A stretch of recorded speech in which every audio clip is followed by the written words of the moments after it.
Hi guys! It is nice to see you again. So for this week, we are finally starting something that I've been meaning to do for a long time, which is do a reread-a-thon of the EDGE Chronicles series. There's obviously a lot of books and I've all read them in French back in the days. So I thought it'd be great to do it now with this booktube channel and some of you guys like actually really liking the series. I was thinking of starting from the top in the chronological order and reading it in English because now I can. Starting with the first book, I'm going to take the English copy and not the French one here, but they're actually quite similar. This is The Curse of the Gloamglozer. We are very happy to have started to read this, and I will give you a little introduction on the story. So there might be some spoilery bits. I will try and mark down when the spoilers are starting to happen, but just bear with me a little bit. The Curse of the Gloamglozer. Basically, what happens in there is, so we follow the adventures of QUINT over here, who is the main character in this first trilogy. He's like the very first character. His timeline takes place in the first age of flight, and he is being dropped off at Sanctifrax. By the way, the story takes place almost entirely in Sanctifrax over there. He is dropped off by his father, the Wind Jackal, or Allez Virginix, to his best friend, who's Linnaeus Palitax. Now, Linnaeus Palitax is the most high academe of Sanctifrax, and that's a mouthful, to be his young apprentice, because Linnaeus actually needs a young apprentice because he's discovered an ancient secret laboratory inside a stone cone of Sanctifrax, and he's got some tests to do. Now, Linnaeus also has a daughter called Maris, and I believe the mother has died in childbirth or something. He's got a daughter, and funny enough, this is a bit spoilery, but Maris and QUINT will have an enemies to friends to lover trope, which is actually quite funny because a lot of people really like that trope. Just a little bracket here before I carry on with the resume of this thing, with the sum up. I've actually really liked the way that those authors are portraying romance, because let's not forget this was a middle grade, or this is a middle grade. So it's slightly younger than YA, slightly less importance to romance, but still, I thought that the way they brought romance and relationships, especially, romantic relationships, the friendship is obviously very present because we are reading a middle grade. But the romance here is interesting because it's not just your classic meeting someone, falling in love / being a bit enemies and then falling in love, and then this honeymoon passionate period that we usually get in YA. This is very much yes, this first bit where they fall in love, inevitable, right? Because you also need to get to know the people and the characters. But also we see a progression afterwards because it's a chronological order, and there will be Twig as the son of QUINT and Maris. We will see them as adult as well. We will understand the relationship as adult. We will understand the family's bond, and it's going to be a much more kind of stretched out view on romance rather than just this nugget of all passion, which is, a lot of people find it a bit of a shame because it doesn't show the entirety of a relationship and how difficult it can be and the different levels, and how love is something that evolves kind of away from passion at some point. The passion is always still there. I mean, I'm sure, it is a massive part of romance, and I am feeling it myself, but I have to say the way one loves another one in a romantic manner evolves with time. I certainly love my partner in a different manner than I loved them before when we started to date. So, it's an evolution. That's what I'm trying to get here with my rambling. From my memory, this is quite well portrayed in there, and that was actually really interesting. But anyways, back to the story. So basically, Linnaeus founds this ancient laboratory, and we kind of learned that back in the days in Sanctifrax, there used to be Earth and Sky scholars. So the Sky Scholars, take care of the skies, the weathers, all related to aerial navigation and all that kind of stuff. And Earth Studies were doing, you kind of guess it, creatures, plants, remedies, kind of what's going on the edge itself. But at some point there was a massive schism between the two, and the Earth Scholars got kind of kicked out, forgotten. So we're not really talking about them anymore, and I know that Linnaeus is quite keen on bringing them back because it's a massive source of information. But the Sky Scholars are quite haughty, and they're oh no, we don't like that anymore. Linnaeus is needing QUINT to accompany him on his discovery of this laboratory, and he is trying to understand how it works and what purpose it was created towards. However, and this is definitely a spoiler, Linnaeus accidentally kind of creates life into this laboratory, and it creates it in such a manner that the creature that comes out of it turns out to be an evil shapeshifter, and it is the way you create this very ancient, evil, malevolent presence called the Gloamglozer, and it will be one of the central main evil presence of the books. And this is kind of like how we established the whole series. This creature is always kind of like looming there. It's not the main reason, I don't think, why things are happening and like the disease with the stones later on, etc, etc, but he's definitely one of those like looming things, so which is nice. I thought it was a nice thing because we know he's there, we know he's important. However, he's not our main bad guy. It's not exactly a bad guy we're trying to fight here.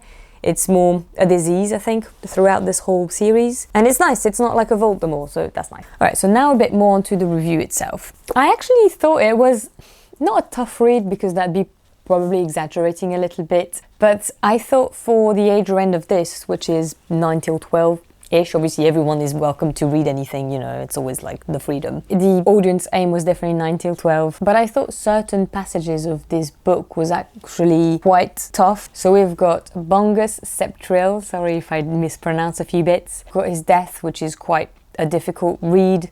We've got this moment when the glister, there's a massive red big glister that captures Maris and Quint in the Stonecombe tunnels, and it leaves her kind of traumatized a little bit. And just as a little explanation here, the glisters are weird little entities that have been swept inside the Stonecombe, and they reside in there and they feed on emotions, fear, happiness, anger, frustration, all of that kind of thing. And the big massive red glister obviously feeds on the fear of Maris and Quint, and we will see that the actual Gloamglozer has been created by Linnaeus with a glister. The reason why he's evil basically is because he's feeding on the fear of the people around him, so he wants to make them afraid and therefore feed on their fear. So that's how he gains his power and he grows. And actually, speaking of which, that was quite a scary part, I think. The creation of the creature itself, of the Gloamglozer, was actually quite spooky. So Linnaeus at some point is bedridden and will explain to Bungus and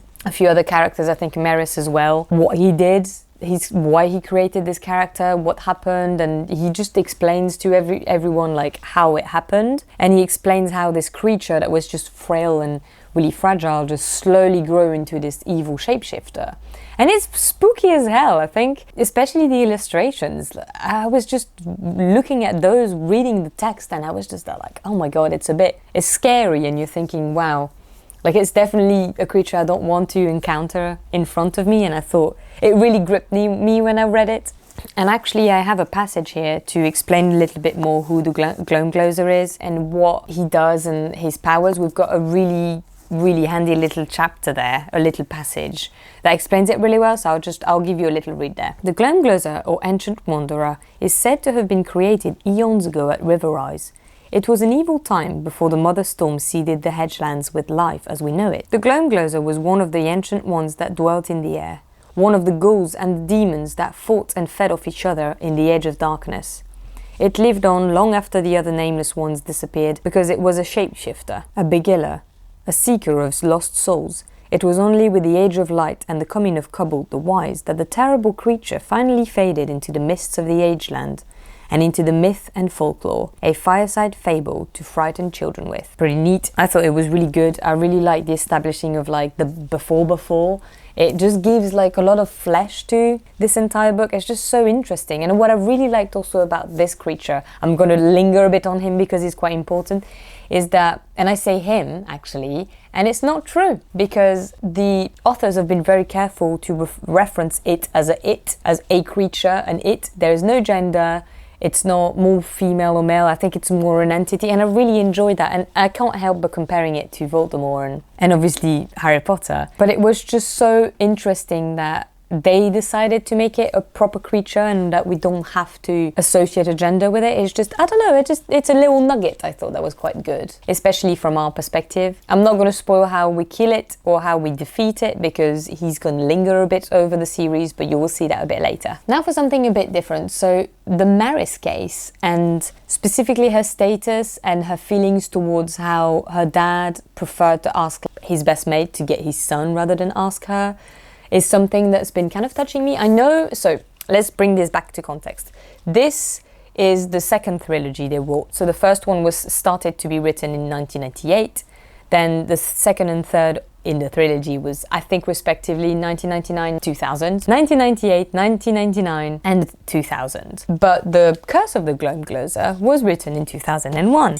Now, I didn't get to read it until I was 8, but at the time I was about like 5, 6, and you can definitely understand that back in the days there was a big wave of YA books, especially with Harry Potter, that focused on like a boy chosen one, so all those books were focused mainly on males. It was the trend back then, there was no problem with it. Not that there is a problem with it, but obviously it was so trendy, and there was mainly just that some people raised the question of like, can we not have like a lady for once, or someone else, or someone that's not white, etc. All of those questions and wonders and appetite to have something different kind of came a little bit later. But obviously this started to be written late 90s, early noughties, and these guys were just following the trend. Right, that's just a fact. And I know that the societies there portrayed are all like corrupted. It does treat of sexism and obviously misogyny, racism, ableism. So it's already quite in onto all these subjects. So Sanctifrax, for example, doesn't have many ladies in there. I mean, there's not many characters. I don't even think in the Gloamglozer there's that many ladies. I think there's her, Maris, and maybe like just the maid or something, so that's not very common. Now, I know a lot of people are advocate nowadays of it's a fantasy book effectively, so you could write anything you like. Is this kind of like a political commentary? Is it just them not thinking about that at the time? It's difficult to say, and I don't want to just like point a finger and say these guys did this and these guys did that. But I also don't want to excuse the time for the time. I'm just merely thinking of Maris's status. She's a girl, and Linus rather have the son's friend as an apprentice rather than her. And it kind of made me think more about how the perspective of all the generations on, you know, this kind of like the concept of having an heir rather than an heiress, which is kind of like the same thing. Obviously, Linus has got a lot of flaws. He is doing things he shouldn't be doing. He's not a bad character, but I definitely think he's more of a morally grey one. And you can see it all throughout the book. Until the end, he's playing a bit God.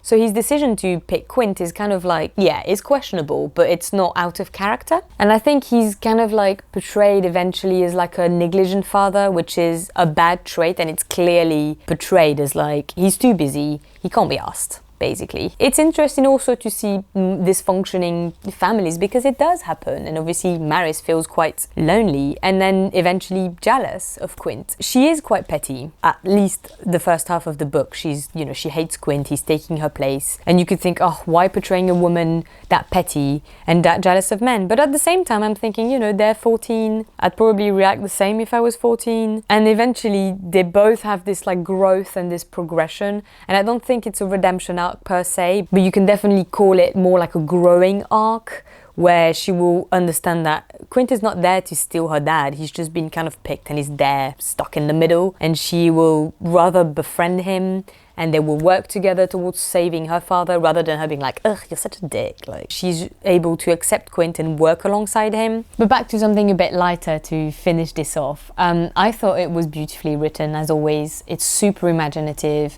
I love the description of the Edge, and especially Sanctifrax. So especially the buildings. I'll try and show a few examples, but it's just so beautiful, so intricate, so well detailed.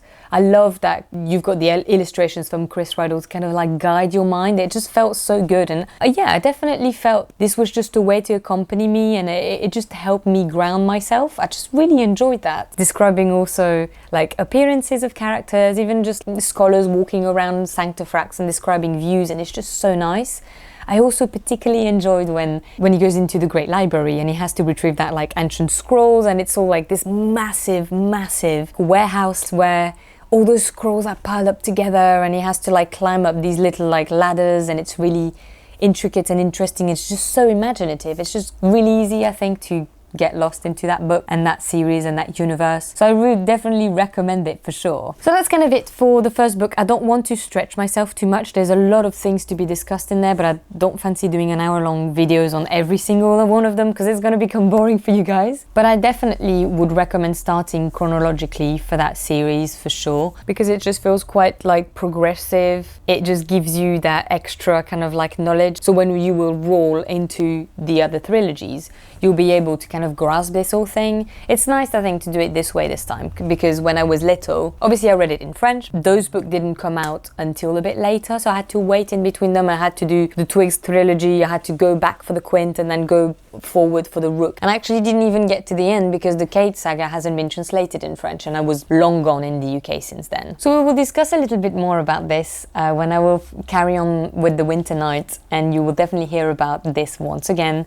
And I will try and do more specific videos on it about, you know, certain characters, certain greyness, maybe the evil things, maybe the narrative plot. We'll see. I'm planning a few videos around this, so I'm planning a little bit of things, but I will stop right here. I will bid you a good week and I will see you next Sunday for another one. In the meantime, bye!